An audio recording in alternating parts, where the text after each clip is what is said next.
I now recognize Representative Miller-Meeks for 5 minutes on H.R. 5499. Welcome to the committee. Thank you so much, Mr. Chair, and I want to thank you for allowing me to waive one to this important hearing today. I would like to speak in support of my legislation, H.R. 5499, the Congressional Oversight of the Antiquities Act, which I'm grateful is under consideration in this legislative hearing. The Antiquities Act was enacted in 1906 to authorize the President to protect antiquities or objects of historic interest under imminent threat.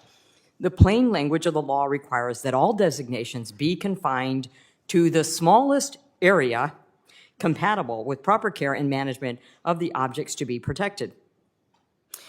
The minority party would like you to believe that the country hasn't changed in over 100 years. This act has never been updated since 1906, and I think that we can all agree that the United States has drastically changed and progressed since Teddy Roosevelt was president. Compare the language of the law and the historically obvious intent of the Congress that passed it.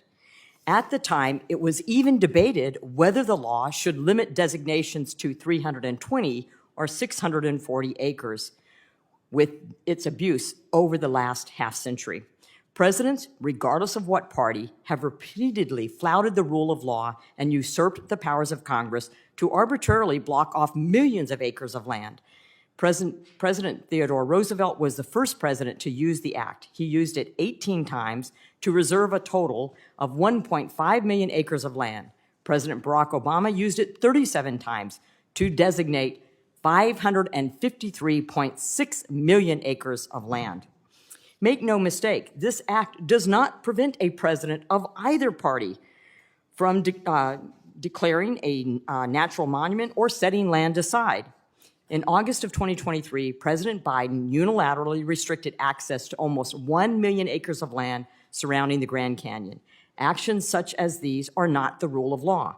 It is an arbitrary rule by one person to vest one person with the unfettered power, regardless of what political party, to make these decisions with no congressional check or local input should be offensive to each and every member of Congress who has taken an oath to support and defend the Constitution and the impartial rule of law. H.R. 5499 is simple.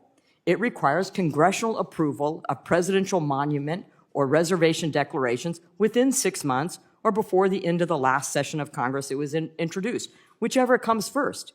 If not approved by Congress, the monument cannot be designated again by the President for 25 years.